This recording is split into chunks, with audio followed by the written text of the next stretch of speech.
মোৰ ছাত্ৰ ছাত্ৰীসকল, তোমালোকৰ অহা কাইলৈ পুৰা পৰীক্ষা আৰু সেইবাবে মই কেইটামান বিজ্ঞানৰ ইম্পৰ্টেণ্ট কুৱেশ্যন লৈ আহিছো। এইকেইটা কুৱেশ্যন সকলো শ্ৰেণীৰ বাবে চাব পাৰি আৰু অহাৰ চান্সো বহুত আছে। এনেকুৱা প্ৰশ্ন আগতে আহি গৈছে। ত' প্ৰথম প্ৰশ্নটো আছে সৌৰজগতৰ নীলা গ্ৰহ বুলি কোনটো গ্ৰহক কোৱা যায় বা জনা যায়?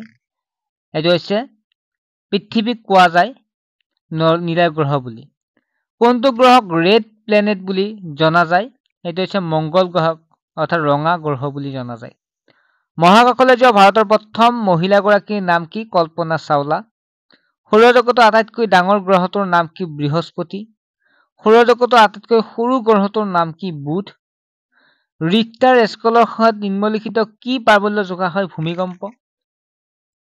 বাহকৰ দ্বাৰা হোৱা এটা বেমাৰৰ নাম হ'ল মেলেৰিয়া। প্ৰকৃতিৰ বৃক্ক বুলি কি বুজা যায়? তৃণভূমিক।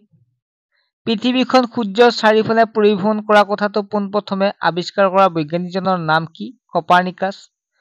সেউজগৃহ পৰিঘটনাৰ প্ৰধান কাৰণ কি? বায়ু প্ৰদূষণ।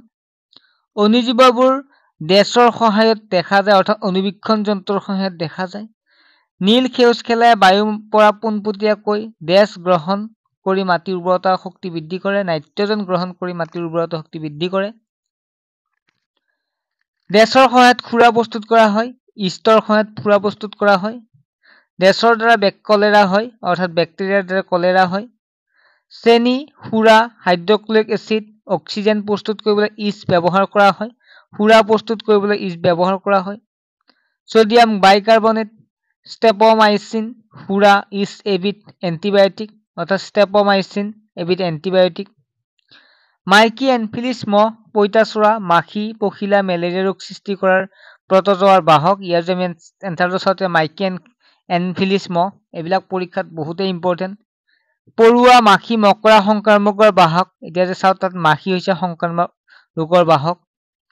ইয়াৰে যদি আমি চাওঁ ইষ্ট কোষৰ বৃদ্ধিৰ বাবে পাউৰুটি বা ইডলি লভা উফন্দি উঠে অৰ্থাৎ যে যিবিলাক পাউৰুটি প্ৰস্তুত কৰা হয় যে উফন্দি উঠে ৰুটিবিলাক কিহৰ কাৰণে? ইষ্ট কোষৰ বাবে। শৰ্কৰাৰ পৰা সুৰা প্ৰস্তুত প্ৰক্ৰিয়াক নাইট্ৰজেন যৌগীকৰণ শৰ্কৰাৰ পৰা সুৰা প্ৰস্তুত কৰা প্ৰক্ৰিয়াটো কিম্বন বোলা হয়। ঠিক আছে। আৰু তোমালোকৰ যিহেতু পৰীক্ষা কাইলৈ আহি পালে, যদি তোমালোকৰ পঢ়াৰ উৎস তেনেকুৱা নাই বা তেনেকুৱা বিচাৰি পোৱা নাই, তেতিয়াহ'লে এতিয়া SMS কৰক আৰু তোমালোকে PDF টো লাভ কৰক। হোৱাটছএপ নম্বৰটো দেখা পাইছে, হোৱাটছএপ নম্বৰ তোমালোকে PDF বিলাক লাভ কৰিব পাৰিবা। ক্লাছ 8-9ৰ বাবে ইবুকো প্ৰস্তুত কৰা হৈছে। সম্পূৰ্ণ কুৱেশ্যন এনচাৰ পাবা আজি ৰাতিটোৰ ভিতৰতে, ভালেখিনি তোমালোকে চাব পাৰিবা। বেক্টেৰিয়া কলেৰা ৰোগত সৃষ্টি কৰে। ৰাইবজমিয়া নাইট্ৰজেন যৌগীকৰণত সহায় কৰে। লেক্টোবেচিলাছে দৈ প্ৰস্তুত কৰাত সহায় কৰে। ইষ্টে পাউৰুটি প্ৰস্তুত কৰাত সহায় কৰে। প্ৰটোজোৱাই মেলেৰিয়া ৰোগ সৃষ্টিত, ভাইৰাছ এইডছ ৰোগ সৃষ্টিত। এডিনেল গ্ৰন্থিয়ে নিঃসৰণ কৰা হৰমন এডিনেলিন। অগ্নাশয় গ্ৰন্থিয়ে নিঃসৰণ কৰা হৰমন কি বুলি কোৱা হয়? ইনচুলিন। এবিধ নলিকাযুক্ত গ্ৰন্থি হৈছে হৰ্ম। ল'ৰাৰ বৰ্ধিত ষড়যন্ত্ৰ বৃদ্ধিৰ বাবে গ্ৰীবা অঞ্চলৰ বাহিৰলৈ বাঢ়ি অহা এটা অংশ শতিকা। অন্তঃস্ৰাৱী গ্ৰন্থিয়ে নিঃসৰণ কৰা দ্ৰব্য হৈছে হৰমন। উপযুক্ত অনুপাতত প্ৰটিন, কাৰ্বহাইড্ৰেট, চৰ্বি আৰু ভিটামিন থকা আহাৰ সুষম আহাৰ। ইনচুলিন হৰমনৰ অভাৱত হোৱা ৰোগ মধুমেহ। সুষম আহাৰত থকা এবিধ উপাদান হৈছে ভিটামিন। মগজুৰ লগত সংলগ্ন থকা এবিধ গ্ৰন্থি যিয়ে হৰমন নিঃসৰণ কৰে পিটুটাৰী। তলৰ কোনটো পেঞ্চিলত ব্যৱহাৰ কৰা হয়? সেইটো হৈছে গ্ৰেফাইট। তলৰ কোনটো ধাতুই আন ধাতুৰ সৈতে মিশ্ৰণ গঠন কৰে? পাৰা। পানীৰ ৰাসায়নিক সূত্ৰটো হ'ল H2O। তলত কোনটো গেছক সেউজগৃহ গেছ বুলি জনা নাযায়? সেইটো হৈছে হাইড্ৰজেন। কোনবিধ খাদ্য শস্য? ইয়াৰে এনচাৰ হৈছে ধান। কোনবিধ শীতকালীন অৰ্থাৎ খাৰিফ শস্য বুলি কোৱা হয়? সেইটো হৈছে মচুৰ। কোনবিধ শস্যই নাইট্ৰজেন যোগান ধৰি মাটি সাৰুৱা কৰে? মচুৰ মাহ।